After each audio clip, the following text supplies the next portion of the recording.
결정적인 일은 가족끼리 여행을 갔을 때 발생했습니다. 어느 날 아들이 가족 여행을 다녀오겠다고 말했어요.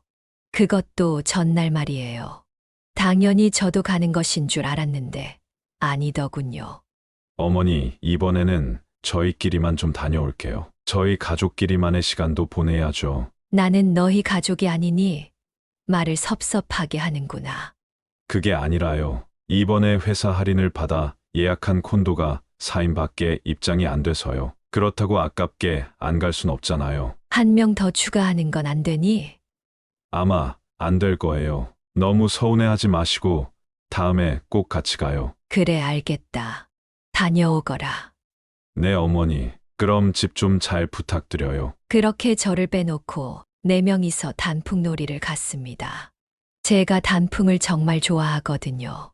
저를 빼놓고 4명이서 희희낙낙하는 상상을 하니 조금은 화가 났습니다. 그래도 아들과 며느리의 입장을 최대한 배려하려고 했어요. 제가 너무 집착하고 있는 것은 아닌지 반성도 했고요.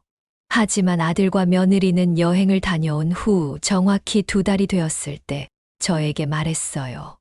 어머니, 저희끼리 고민을 좀 해봤는데요. 이러다가는 정말 저희가 서로 싸워서 감정의 골이 깊어질 것만 같아요. 서로의 의견을 제가 조율해 보려고 했는데 잘 안 되더라고요. 그래서 말인데 따로 나가서 사시는 게 어때요? 따로 살 때는 이렇게 싸우지 않고 만날 때마다 좋은 감정만 있었는데 이렇게 같이 사니까 안 맞는 게 많아서 서로를 싫어하게만 될 것 같아서요. 아니, 그래도 갑자기 이렇게 나한테 나가라고 하면 어떡하니?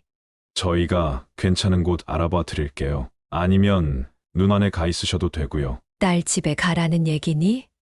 네, 한번 생각해 보세요. 어떤 게 모두에게 좋은 일인지를요. 저는 이 집은 내 집이라고 말하고 싶었지만 이전에 아들이 저에게 화냈던 적이 있기에 말하지 못했어요.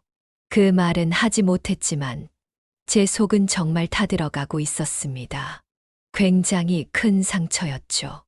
믿었던 아들마저 이렇게 나오니 어찌할 겨를이 없었어요. 그래서 저는 방에 들어와 고민을 했습니다. 이 집에 계속 남아야 할지 나가야 할지를요. 하지만 아무리 생각해도 이곳에 남아있을 수는 없겠더라고요. 왜냐하면 아들과 며느리 모두 저가 나가길 바랬으니까요. 이런 곳에 조금이라도 더 있다간 제가 지쳐서 결국 나가게 될 것만 같았어요. 그래서 저는 바로 짐을 싸고 집을 나섰습니다. 아들과 며느리는 마중도 나오지 않더군요. 이게 어떻게 된 일일까요? 지금 아들과 며느리가 집에서 어머니를 쫓아내려는 듯 보이는데요. 오늘은 자신이 믿던 아들과 며느리에게 배신을 당했던 최민자님의 사연입니다. 상상도 못할 방법으로 아들과 며느리에게 돌려주었다고 하는데요. 어떤 내용의 이야기일지 바로 들어보도록 하겠습니다. 안녕하세요.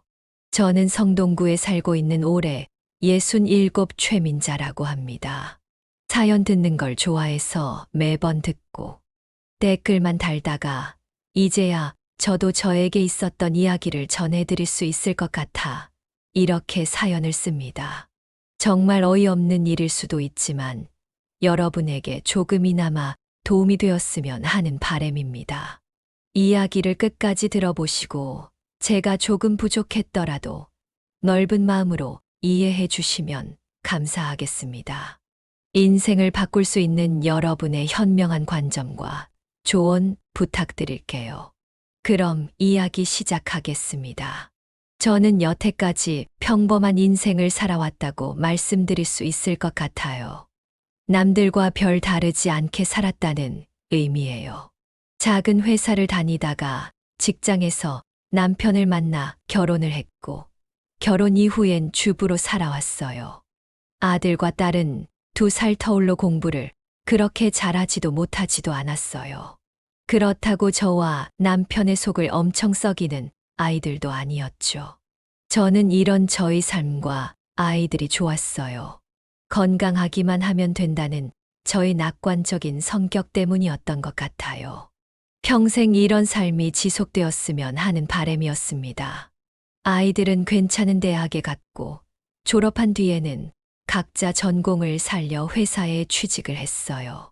그 다음엔 아들과 딸 모두 평범하게 결혼을 했습니다.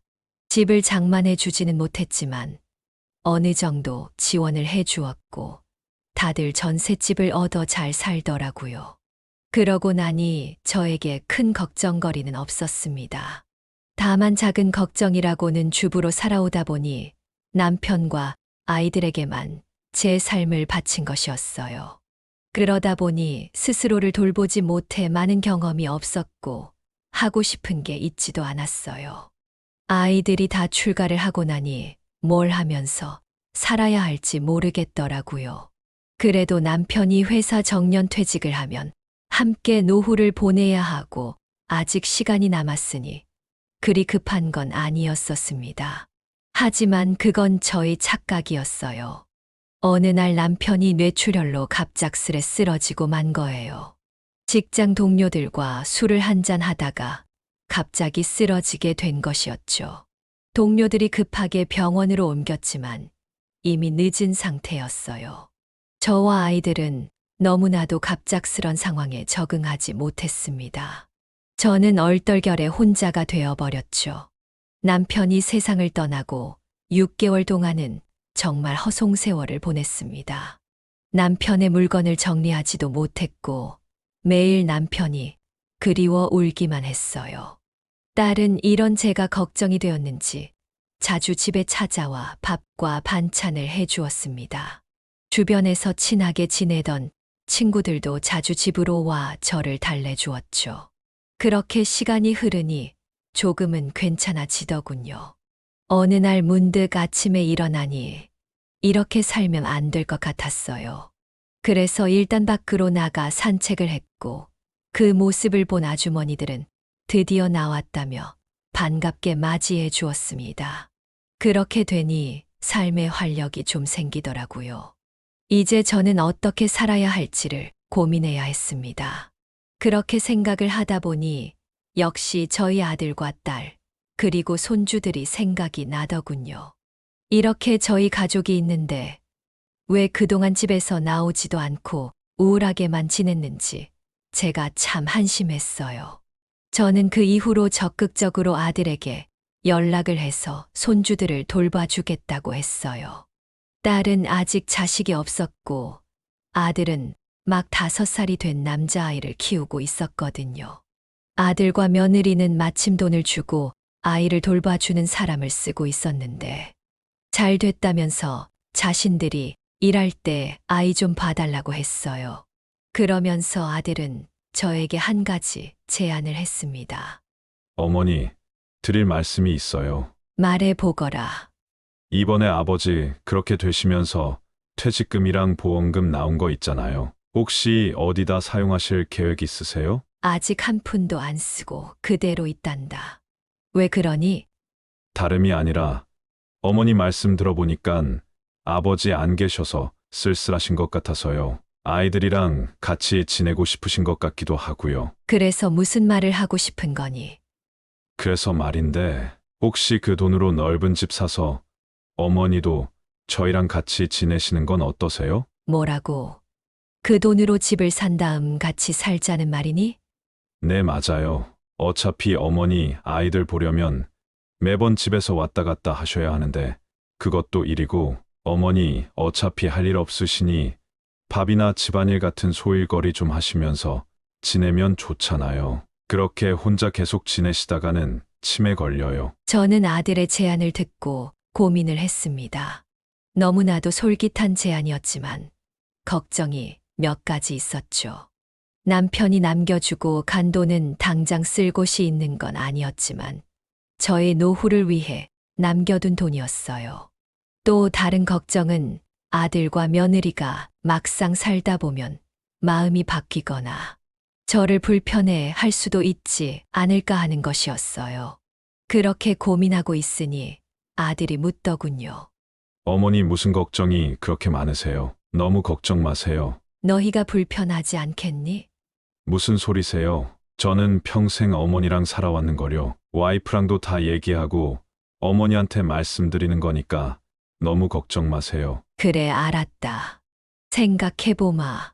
그렇게 저는 일주일간의 고민을 끝내고 아들과 같이 살기로 결심을 했습니다.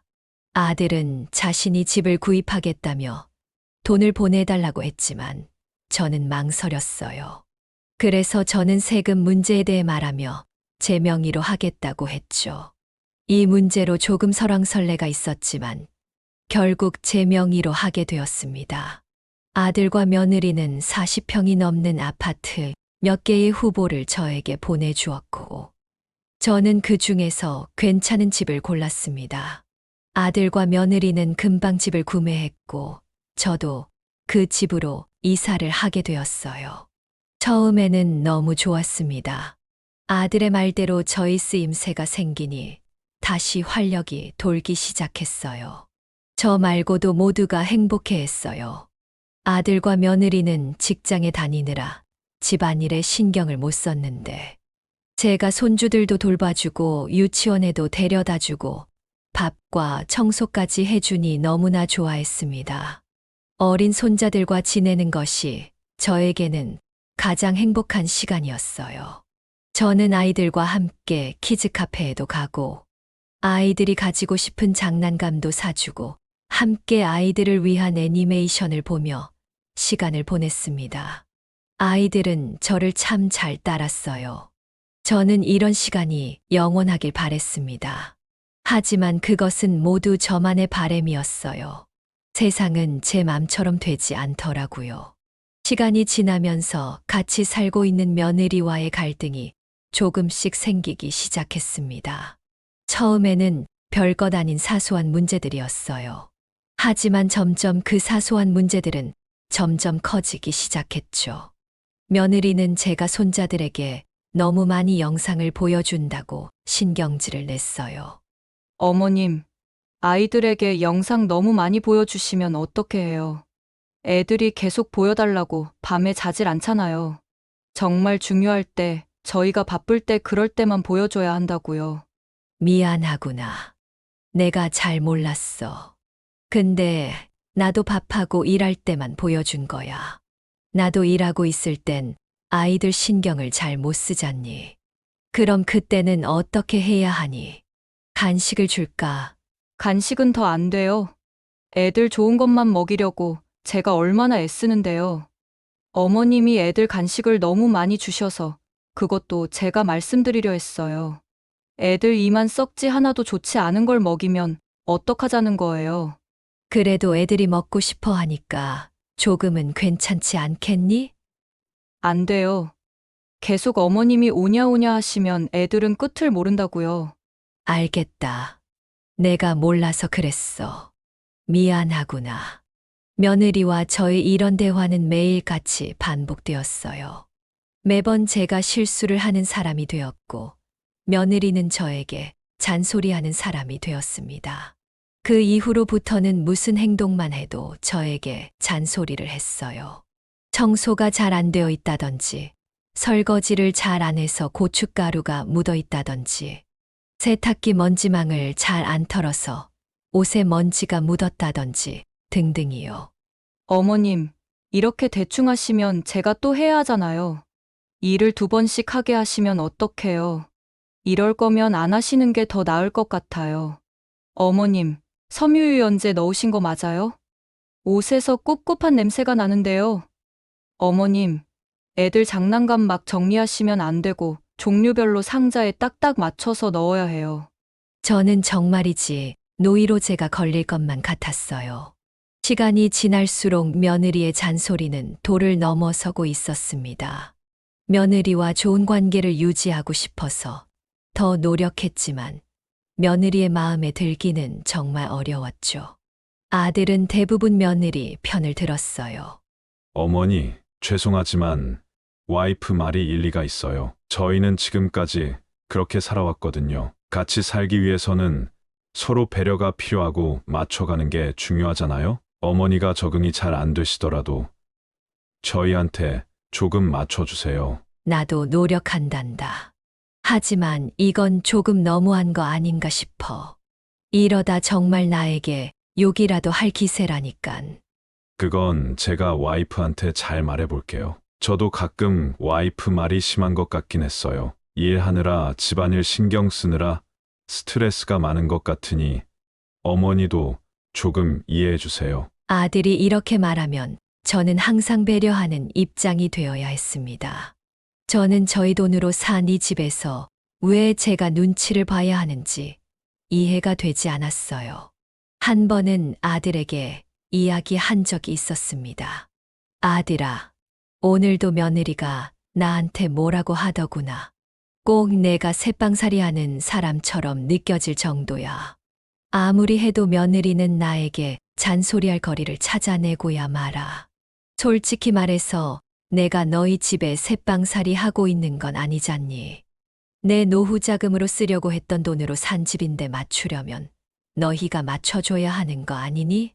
어머니, 지금 그 돈으로 생색 내시는 거예요? 아니, 그게 아니라 맞잖아요. 가족끼리 어떻게 그러실 수가 있어요. 이런저런 문제로 갈등이 있을 수 있죠. 대화로 풀면 되잖아요. 근데 돈으로 그렇게 저희한테 부담감 주시는 건 좀 아닌 것 같네요. 이렇게 되면 저희 어머니랑 같이 못 살아요. 미안하다. 애야, 나도 그렇게 말하려던 건 아니었어. 며느리처럼 나도 스트레스가 많아서 말이다.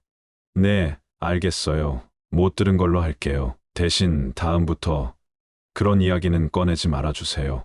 그래, 미안하구나. 아들은 저에게 굉장히 차가운 말투로 뭐라고 하더군요.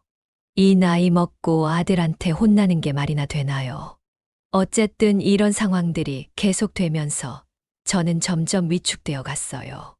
무슨 행동을 할 때마다 며느리와 아들의 눈치를 봐야 했고, 해놓고도 잔소리 듣지는 않을까 노심초사했죠. 그러다 보니 제가 느끼는 감정은 편안함에서 점점 불편함으로 바뀌어 갔습니다. 결정적인 일은 가족끼리 여행을 갔을 때 발생했습니다. 어느 날 아들이 가족 여행을 다녀오겠다고 말했어요. 그것도 전날 말이에요. 당연히 저도 가는 것인 줄 알았는데 아니더군요. 어머니, 이번에는 저희끼리만 좀 다녀올게요. 저희 가족끼리만의 시간도 보내야죠. 나는 너희 가족이 아니니 말을 섭섭하게 하는구나. 그게 아니라요. 이번에 회사 할인을 받아 예약한 콘도가 4인밖에 입장이 안 돼서요. 그렇다고 아깝게 안 갈 순 없잖아요. 한 명 더 추가하는 건 안 되니? 아마 안 될 거예요. 너무 서운해하지 마시고 다음에 꼭 같이 가요. 그래, 알겠다. 다녀오거라. 네, 어머니. 그럼 집 좀 잘 부탁드려요. 그렇게 저를 빼놓고 4명이서 단풍놀이를 갔습니다. 제가 단풍을 정말 좋아하거든요. 저를 빼놓고 4명이서 희희낙낙하는 상상을 하니 조금은 화가 났습니다. 그래도 아들과 며느리의 입장을 최대한 배려하려고 했어요. 제가 너무 집착하고 있는 것은 아닌지 반성도 했고요. 하지만 아들과 며느리는 여행을 다녀온 후 정확히 2달이 되었을 때 저에게 말했어요.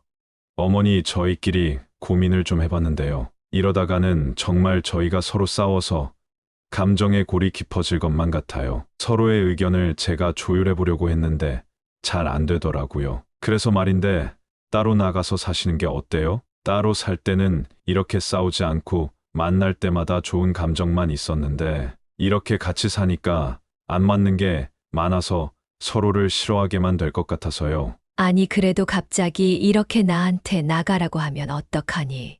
저희가 괜찮은 곳 알아봐 드릴게요. 아니면 눈안에 가 있으셔도 되고요. 딸 집에 가라는 얘기니? 네, 한번 생각해 보세요. 어떤 게 모두에게 좋은 일인지를요. 저는 이 집은 내 집이라고 말하고 싶었지만 이전에 아들이 저에게 화냈던 적이 있기에 말하지 못했어요. 그 말은 하지 못했지만 제 속은 정말 타들어가고 있었습니다. 굉장히 큰 상처였죠. 믿었던 아들마저 이렇게 나오니 어찌할 겨를이 없었어요. 그래서 저는 방에 들어와 고민을 했습니다. 이 집에 계속 남아야 할지 나가야 할지를요. 하지만 아무리 생각해도 이곳에 남아있을 수는 없겠더라고요. 왜냐하면 아들과 며느리 모두 저가 나가길 바랬으니까요. 이런 곳에 조금이라도 더 있다간 제가 지쳐서 결국 나가게 될 것만 같았어요. 그래서 저는 바로 짐을 싸고 집을 나섰습니다. 아들과 며느리는 마중도 나오지 않더군요. 저는 딸 수진이의 집으로 곧바로 가게 되었어요. 가면서 제가 느꼈던 감정은 말로 형용할 수 없을 만큼 안 좋았어요. 굉장히 외롭고 고독했죠. 택시 안에서 저도 모르게 눈물을 흘리고 말았어요. 택시기사님은 저에게 무슨 일이 있는지 묻지 않고 손수건을 주더군요. 오늘 처음 본 택시기사님이 가족보다 더 따뜻하게 느껴졌어요. 그렇게 딸의 집에 도착하니 딸이 마중을 나와 있더라고요. 딸은 저를 보자마자 물었어요. 어머니, 민석이랑 무슨 일 있었어요? 이렇게 갑자기. 일단 올라가자꾸나. 올라가서 이야기를 해주마. 그렇게 저는 제 딸에게 지금까지 있었던 일들을 하나도 빠짐없이 이야기해 주었습니다. 아들과 며느리가 저에게 잔소리를 했던 일들과 가족 여행을 자기들끼리 다녀온 것과 또 저를 쫓아낸 것까지도요. 제 이야기를 들은 딸은 굉장히 분노에 찼습니다. 이게 말이 돼요? 어떻게 어머니한테 그럴 수가 있죠? 제가 당장 전화해 볼게요. 이건 아니에요. 정말 이건 말도 안 되는 처사예요. 아니다. 그러지 마라. 그러다간 정말 우리 관계는 되돌릴 수 없을 거야. 아니, 그래도 그냥 이렇게 넘어가시려고요? 피해는 어머니가 다 봤는데. 그게 부모 아니겠니? 어쨌든 여기서 좀만 지내마. 민석이가 지낼 곳 알아봐 준다고 했으니 좀만 있으면 될 거야. 무슨 소리세요, 어머니? 원하는 대로 지내다 가세요. 저 일단 약속이 있어서 다녀올 테니까 일단 작은 방에 계세요. 다녀와서 방 정리랑 다 해드릴게요. 밥은 뭐라도 시켜 드시고요. 고맙구나. 다녀오거라. 내 걱정은 하지 말고. 그렇게 딸은 약속을 갖고 저는 딸의 집을 구경했어요. 아들 집보단 좁았지만 그래도 마치 딸처럼 정겨운 집이었습니다. 저는 밑에 있는 편의점에 가서 작은 도시락을 사왔어요. 그리고 집에 있는 정수기에서 물을 떠서 적막한 집에서 혼자 점심을 먹었습니다. 제가 생각해도 참 초라했어요. 다 먹고 물컵을 설거지하려는데 며느리의 잔소리가 들리는 것 같았어요. 이제 무슨 일을 할 때마다 며느리가 저에게 잔소리하는 게 떠올라 기분이 좋지 않았습니다. 하지만 제가 사랑하는 손주들은 너무나 보고 싶었어요. 그 애들은 아무 잘못도 없었으니까요. 아이들 유치원 데려다 줄 때 잡았던 작은 손의 온기가 아직 제 손에 남아있는 듯 했습니다. 저는 기분 전환을 할 겸 밖으로 나갔어요. 겨울이라 조금은 추웠지만 집에 혼자 있는 것보다는 나았습니다. 그렇게 걷다 보니 제 눈에 들어온 게 하나 있었어요. 바로 경로당이었죠. 궁금해서 가까이 가봤더니 웃음소리가 가득하더군요. 그래서 저는 용기를 내 안으로 들어가 보았어요. 안에 들어갔더니 제 동년배로 보이는 할머니와 할아버지들이 둘러앉아 도란도란 이야기를 하고 있더군요. 귤을 까먹으면서요. 그분들은 저를 보더니 처음 왔냐고 물었고 추운데 들어오라고 반겨주었어요. 저는 어떨결에 그들이 덮고 있는 이불에 같이 들어가서 귤을 까먹게 되었습니다. 할머니, 할아버지는 제가 궁금했는지 돌아가면서 저에게 질문을 했고 저는 아무 생각 없이 대답을 해 주었습니다. 정말 정신없었지만 확실한 건 굉장히 따뜻했다는 거예요. 이런저런 이야기를 하다 보니 시간이 금방 가더군요. 그 중에 한 할머니는 저희 손을 잡고 경로당 한켠에 있는 곳으로 데려가 이곳에서 하는 활동들을 설명해 주었어요. 생각보다 굉장히 많았어요. 원한다면 근처 주민센터에서 하는 여러 교육들을 받을 수 있었고, 주말에는 원하는 사람들이 봉사활동도 갈 수 있었습니다. 제일 좋았던 건 취향이 맞는 사람들끼리 모여서 취미활동을 하는 것이었어요. 할아버지들은 바둑이나 장기를 많이 두셨고, 할머니들은 뜨개질이나 게이트볼을 많이 했어요. 역시 인생사 세웅지 마라고 제가 때마침 이 경로당을 오게 된 것이 운명이라고 느껴졌습니다. 저에게 필요한 것은 바로 이런 것들이었어요. 저는 그분들과 함께 저녁까지 먹고 딸의 집으로 향했습니다. 이미 딸이 집에 와서 방을 정리해 놓았더라고요. 어머니, 말도 없이 어디 다녀오신 거예요. 걱정했잖아요. 밥은 먹었어요? 미안하구나. 밥은 먹고 왔단다. 산책을 하다가 우연히 이 근처에 있는 경로당에 가보았는데 사람들이 너무 다 좋더구나. 그래서 내일부터는 경로당에 나갈까 하는데 어떻게 생각하니? 제가 그렇게 말하니 딸은 웃으며 저에게 말했어요. 좋죠, 어머니. 매번 집에서 있는 것보다 나가서 친구분들도 만나고 여러 활동하는 게 건강에도 훨씬 좋을 거예요. 이 근처에 경로당이 있다는 건 또 처음 알았네요. 그래. 그럼 내일부터 노인정에 나갈 테니 너랑 사위는 내 걱정하지 말고 평소대로 지내거라. 그렇게 저는 다음 날부터 경로당에 나가기 시작했습니다. 처음에는 어색한 부분도 많았어요. 하지만 사람들이 좋은 덕분인지 금방 적응할 수 있었어요. 특히 애교 많은 할머니들이 많으시더라고요.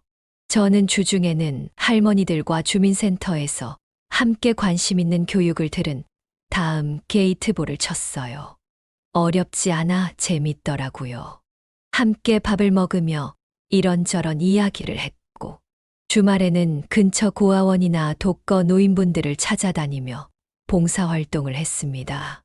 그렇게 여러 활동을 하면서 할머니들과 인생 이야기를 많이 하게 되었어요. 제 이야기를 할까 말까 망설이게 되었는데 한 할머니가 자기 자식 이야기를 해주었어요. 저는 깜짝 놀랐습니다. 왜냐하면 제가 겪었던 일과 정말 흡사한 일을 당한 거예요. 바로 아들 혹은 딸 그리고 사위 혹은 며느리랑 여러 갈등이 있었죠. 저보다 더 심하게 싸우신 분들도 있더라고요. 하지만 저와의 차이점은 그들은 아직 자식들과 살고 있는 것이었습니다. 저는 어떻게 갈등을 해결할 수 있는지 물어보았어요. 그랬더니 한 할머니는 저에게 집착과 욕심을 버려야 한다고 말해 주었어요. 내가 대접받아야 한다는 욕심, 가족은 무조건 함께 해야 한다는 집착에서 벗어나야 한다는 것이었죠. 정말 그 할머니는 제 일을 겪은 것처럼 정확하게 말해 주었어요. 그 말은 정말 저에게 큰 교훈을 주었습니다. 저는 그 이후로 많은 생각을 하게 되었습니다. 우리 가족과 저 자신에 대해서 말이죠. 그만큼 경로당은 저에게 새로운 희망을 주었어요. 이미 있었던 안 좋은 일을 다르게 바라볼 수 있는 관점도 가르쳐 주었습니다. 그렇게 제 인생은 조금씩 바뀌어 가는 듯 했습니다. 봉사활동도 저에게 정말 큰 가르침을 주었어요. 고아원에 있는 아이들이나 독거 노인분들을 만나면서 이렇게 힘들게 사는 분들도 있는데 나는 왜 세상 가장 불행한 사람처럼 나 자신을 생각했는지 반성하게 되더라고요. 주변 할머니들은 일을 하는 저의 모습을 보며 정말 야무지다고 칭찬까지 해주었어요. 그러다 보니 바닥이었던 저의 자존감은 조금씩 채워져 갔습니다. 그렇게 3개월 정도가 지나 2월이 되었습니다. 아직은 추울 때였어요. 이미 저는 이전의 상처에서 많이 벗어나 더 쾌활한 삶을 살고 있었어요. 딸과 사위와의 관계도 너무 좋았습니다. 다만 가끔은 아들과 며느리가 생각나곤 했어요. 그런 생각도 많이 하게 되더군요. 내가 지금의 나로 예전으로 돌아갔다면 어떻게 했을까? 좀 더 현명하게 할 수 있었을까? 내가 너무 부정적인 생각만 하고 아들과 며느리를 탓한 건 아닐까? 너무 쉽게 포기하려고 한 건 아닐까 하고요. 그러면서 저는 다시 아들 가족과 관계를 회복할 수 있을까에 대해 많이 고민하게 되었습니다. 경로당에 있을 때는 아무 생각 없이 지낼 수 있었지만 집에 와서는 꼭 그렇게 아들과 며느리 생각이 나더라고요. 손주들도 너무 보고 싶었고요. 하지만 먼저 다가갈 용기는 아직 없었어요. 그러던 어느 날, 저와 친하게 지내던 한 할머니가 제 고민을 물어보았고, 그걸 끝까지 들은 뒤 말했습니다. 사람들은 가끔 너무 자신만 생각한다고요. 오히려 가족 관계는 서로를 너무 가깝게 생각해서 자기 맘대로 안 되면 화부터 내는 경향이 있다고 하더군요. 그럴 때일수록 상대방의 입장을 많이 고려해주고 배려해줘야 한다고요. 그리고 나이가 든 우리가 먼저 다가가 주는 게 그들에게도 편하다고 했습니다. 저는 할머니의 진심 어린 조언을 듣고 마음속에 따뜻한 무언가가 피어나기 시작했어요. 뭔가 깨달은 듯 했어요. 너무 아들과 며느리의 상황과 마음을 고려하지 않고 내가 힘든 것만 생각한 게 부끄러워졌죠. 그래서 저는 할머니의 조언을 토대로 아들과 며느리에게 먼저 다가가줘야겠다는 생각이 들었습니다. 저는 그날 저녁 오랜만에 아들에게 전화를 걸었어요. 여보세요. 어머니 잘 지내셨어요? 무슨 일로 전화를 다 하셨어요? 오랜만에 듣는 아들의 목소리는 참 좋았습니다. 순간 목이 막힐 듯 했지만 참고서 말을 하기 시작했어요. 그래, 잘 지냈다. 다름이 아니라 하고 싶은 말이 있어서. 무슨 말씀이요? 알다시피 내가 집에서 나올 때 너희와 참 좋지 않게 헤어졌잖니. 그거 사과하려고. 그동안 너희가 어떤 상황이고 어떤 스트레스를 받고 있는지 내가 생각해 주지 못하고 나 힘든 것만 생각했던 것 같아. 너희도 먹고 살기 힘든데 나름대로 힘든 게 분명 있었을 거야. 미안하구나. 아들은 제 이야기를 듣고 잠시 침묵을 지키다가 말을 이어갔습니다. 어머니, 아니에요. 저희가 죄송하죠. 안 그래도 요즘 부쩍 와이프랑 어머니 이야기를 많이 했어요. 우리가 잘못한 것 같다고요. 아무리 그래도 그랬으면 안 됐었는데 말이에요. 그렇구나. 그렇게 말해줘서 고마워. 우리 다시 이전처럼 좋은 관계로 돌아갈 수 있을까? 그럼요, 어머니. 가족이란 원래 그런 거죠. 싸우기도 하고 서로 용서해주기도 하면서요. 안 그래도 곧 설날인데 그때 봬요. 그래도 되겠니? 그럼요. 언제든 오세요. 이렇게 먼저 연락해 주셔서 감사해요. 저희가 먼저 했어야 했는데 죄송하고요. 그럼 설날 때 봬요. 어머니, 그렇게 전화를 끊고 저는 마음속으로 만세를 불렀습니다. 이렇게 간단한 걸 왜 이렇게 질질 끌었나 했어요. 할머니의 말씀을 듣고 실천에 옮기기를 정말 잘한 것이었죠. 저는 먼저 다가갈 용기를 낸 제 스스로에게 칭찬을 해 주었어요. 거울 앞에 서서 정말 장하다고 말이에요. 저는 설날이 얼른 다가오기를 기다렸어요. 매일매일 웃음이 나더군요. 귀여운 손주들을 볼 생각을 하니깐요. 경로당에서도 제 표정을 보고 무슨 좋은 일 있냐며 묻기 시작할 정도였죠. 이제부터는 정말 좋은 일만 있을 것 같다고 생각했어요. 그렇게 2주가 지나 설날이 되었고 저는 아침 일찍 일어나 준비를 했어요. 그리고 딸의 도움을 받아 전날 만들어 놓았던 음식들을 바리바리 싸서 아들 집으로 향했습니다. 딸은 사위네 집부터 들렸다가 가겠다고 해서 저만 출발하게 되었어요. 오랜만에 도착한 집 앞에 서니 심장이 빠르게 뛰었습니다. 초인중을 누르고 문이 열리자 보고 싶었던 손주들이 뛰어와 저에게 안기더군요. 잘 지냈니, 내 새끼들.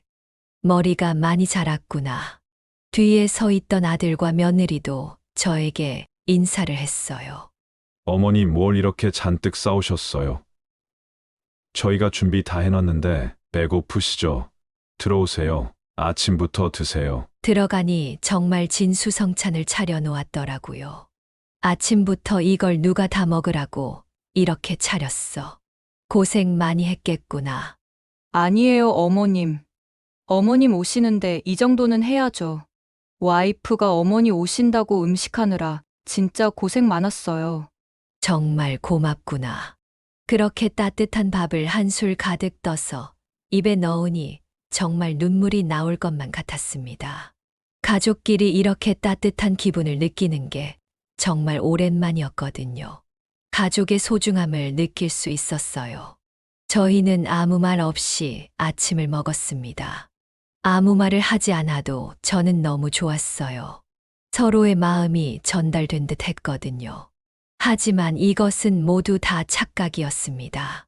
저는 밥을 다 먹고 오랜만에 손주들과 산책을 하고 싶었습니다. 그래서 며느리에게 물어보았죠. 아가야, 애기들 데리고 잠시 나갔다 와도 되겠니? 네, 그럼요, 어머니. 추운데 든든하게 입으시고요. 애들 과자는 조금만 사주세요. 장난감도 많으니까 조른다고 또 사주시지 마시고요. 그래, 알겠다. 내가 꼭 지키마. 며느리는 한껏 부드러운 목소리로 저에게 말했어요. 별것 아닌 그 말에도 저는 감동을 느꼈습니다. 그렇게 저는 손주들과 가까운 공원으로 산책을 나갔고, 아이들은 제 손을 잡았어요. 양손에 작은 온기가 전해져 왔습니다. 이게 바로 행복이었죠. 그렇게 아이들과 공원 한 바퀴를 돌고 과자도 사준 뒤 집으로 돌아가는 길이었습니다. 지나가는 길에 마트가 있었고 맛있어 보이는 과일들이 진열대에 있었습니다. 저는 과일이라도 사갈까 아들에게 전화를 걸었어요. 혹시나 집에 과일이 있으면 사가지 않아도 되었으니까요. 얼마 뒤 아들은 전화를 받았습니다. 여보세요. 민서가. 그런데 아무 대답도 없었어요. 알고 보니 아들이 주머니에 휴대폰을 넣었는데 전화가 받아진 것 같았어요. 그래서 끊으려는 찰나 휴대폰에서 며느리와 아들의 대화가 들려왔습니다. 어머니한테 진명의 이야기는 언제 꺼낼 거야? 아직은 조금 이르지 않아? 오랜만에 봤는데 진명의 이야기부터 말하면 너무 속 보이잖아. 그럼 어떻게 해? 이대로 계속 어머님 이름으로 집 가지고 있을 거야? 불안해 죽겠어. 빨리 우리 둘 이름으로 명의 넘겨달라고 하자. 나도 그러고 싶지. 그래도 지금 말하기에는 좀 그래. 조금만 시간을 드리자. 저는 너무 충격적이라 입을 다물지 못했습니다. 휴대폰을 든 손은 덜덜 떨렸고 제가 들은 그들의 말이 현실인지 구분조차 안 되었어요. 가슴이 정말 철렁 내려앉았습니다. 제가 지금 어떤 감정을 내보여야 하는지도 모르겠더라고요. 저는 휴대폰 전화를 끊었고 얼마 뒤 슬픔을 넘어서는 분노가 제 가슴 속에 가득 차기 시작했어요. 제가 어떻게 해야 하나 생각에 잠겨 있을 때 손주들이 춥다며 얼른 들어가자고 하더군요. 그래서 저는 손주들을 데리고 집으로 들어갔습니다. 아들과 며느리는 아무런 티도 내지 않고 저에게 웃으며 잘 다녀왔냐고 묻더군요. 그들의 웃음이 모두 다 가식적이게 보였고 더 나아가 가증스럽기까지 했습니다. 저는 표정을 숨기지 못했어요. 아무 일 없듯 웃으며 아들과 며느리에게 말을 할 수가 없었어요. 그곳에 더 있다가는 그들에게 소리를 지를 것 같았습니다. 저는 그래서 후다닥 다시 가방만 챙긴 뒤 집을 도망치듯 나왔어요. 아들과 며느리는 어안이 벙벙한 채로 저를 붙잡으며 어딜 가냐고 물었지만 저는 최대한의 힘으로 그들을 뿌리치고 집에서 나오게 되었습니다. 이후로 계속 전화가 왔지만 전화를 받지 않았습니다. 화가 나서 눈물도 나오지 않았어요. 제 마음엔 있던 상처가 다시 벌어진 듯 했습니다. 그것도 더 깊은 상처로요. 정말 머릿속이 복잡했어요. 어떻게 해야 하지? 도대체 어디서부터 잘못된 것일까? 여러 생각을 하며 버스를 타러 가는 길에 이 집을 샀을 때 들렸던 부동산이 보였어요. 저는 왠지 모르게 그쪽으로 발걸음을 옮겼습니다. 아마도 충동적이었겠죠. 문을 박차고 들어가자 이전에 봤었던 부동산 중개인이 저를 맞아주었어요. 안녕하세요. 어머니, 오랜만이네요. 107동 맞으시죠? 네, 오랜만이네요. 근데 어떤 일로 오셨어요? 집을 팔 수 있나 해서요. 네. 아직 얼마 되지도 않으셨는데 왜? 그냥 팔고 싶어서요. 안 되나요? 아니요. 안 될 건 없죠. 제 기억엔 어머니 명의로 되어 있으셨던 것 같은데. 네, 맞아요. 아들과 며느리랑 같이 오시지 않으셨나요? 사이가 정말 좋아 보이셨는데. 그땐 그랬죠. 지금은 아니지만요. 최대한 빨리 팔고 싶은데 알아봐 주시겠어요? 중개인은 제 말을 듣고 빠른 눈치로 어떤 일이 있는지 알아챈 듯 했어요. 그래서 더 이상 묻지 않고 빠르게 일을 처리해 주었어요. 여러 서류들을 준비하면서 저에게 슬쩍 말하더군요. 무슨 일인지 모르겠지만 가끔씩 어머니 같은 분들이 오세요. 저는 어머니가 일찍 세상을 드셨거든요. 그래서 그런 분들이 올 때마다 정말 가슴이 아파요. 있을 때 잘해야지. 꼭 그러다가 나중에 후회하더라고요. 저는 지금 어머니가 돌아오시기만 하면 모든 걸 다 바칠 수 있는데 말이에요. 그리고선 씁쓸한 표정을 지었습니다. 저는 아무 대답하지 않았지만 그 말에 조금의 위로를 받았어요. 제가 지금 느끼는 이 감정이 틀린 게 아닌 것 같은 기분이었거든요. 그렇게 집을 매각하는 절차가 시작되었습니다. 막상 집을 내놓고 나니 후회가 되긴 했지만 그럴 때마다 아들과 며느리가 이야기했던 것들을 생각하며 마음을 다잡았습니다. 그렇게 2주 정도가 지나고 부동산에서 집을 사고 싶다는 사람이 생겼다는 소식을 전해왔습니다. 저는 바로 아들에게 전화를 했죠. 어머니, 왜 그때 바로 가셨어요? 전화를 이렇게나 안 받으시면 어떡해요? 걱정했잖아요. 난 네 눈 안에서 잘 지내고 있다. 그 이유는 가서 이야기해주마. 내일 시간 좀 내거라. 집에 내가 가마. 그리고선 저는 아들의 대답도 듣지 않고 바로 전화를 끊어버렸습니다. 그렇게 저는 다음날 아들의 집으로 향했고 집에 들어서자 아들과 며느리의 모습이 보였습니다. 아이들은 이미 유치원에 간 듯 했어요. 어머니 무슨 일이길래 이렇게 저희를 모이라고 하신 거예요? 아들과 며느리의 표정은 굉장히 불안해 보였습니다. 막상 이렇게 이야기를 꺼내야 할 때가 되니 무슨 말부터 해야 할지 모르겠더라고요. 저는 잠시 생각을 하다가 입을 열었습니다. 내가 이 집을 팔았으니 이사 준비를 하거라. 제가 이렇게 말하니 아들과 며느리는 어안이 벙벙한 표정을 지었습니다. 이 상황이 어떻게 된 건지 이해하지 못했죠. 그게 무슨 말이세요, 어머니? 말 그대로다. 집을 팔았어. 내 명의로 되어 있는 내 집이잖니. 너희는 당장 나가거라. 집 팔리면 너희가 이 집에 보탰던 돈은 다시 돌려주마. 그제서야 아들과 며느리는 심각함을 인지했는지 저에게 말하기 시작했어요. 갑자기 왜 그러시는 건데요? 저희가 무슨 잘못을 했길래요? 너희가 이야기하는 걸 들었어. 너희는 나한테 이 집 명의를 가져가려고 했잖니. 그래서 나한테 잘 보이려고 했던 거고, 너희야말로 어떻게 나한테 그럴 수 있는 거냐. 그 말을 들은 아들은 잠시 입을 다물었어요. 며느리는 갑자기 울기 시작했어요. 농담이시죠? 저희 집을 보러 온 사람 아무도 없는 거요. 내 말이 농담처럼 들리니? 이 아파트에서 전세 살고 있는 사람이라 안 보고 바로 구매한다더구나. 다음 달 1일에 이사 계획이라고 하니 그때까지 정리해서 나가면 된다.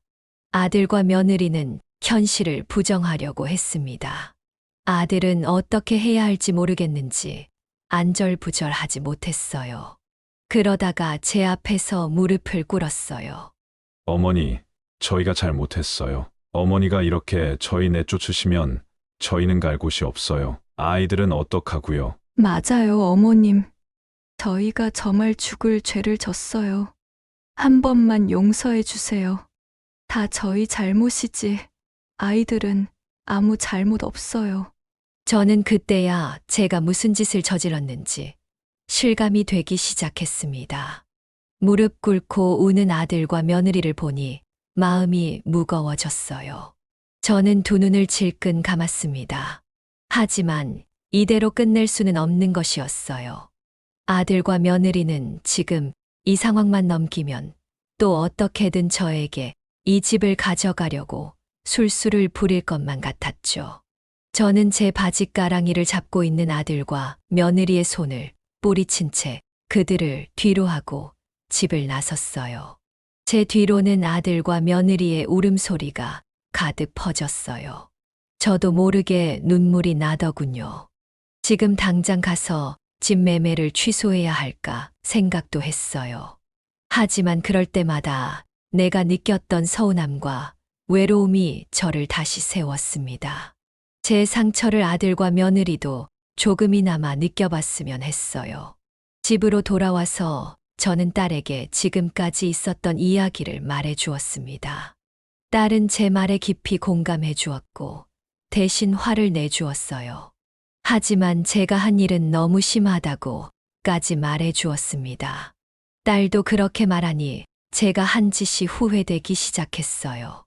딸은 다른 방법을 찾아보자고 저에게 제안을 했습니다. 하지만 저는 이렇게 끝낼 순 없었어요. 아들과 며느리가 깊이 깨달았으면 했어요.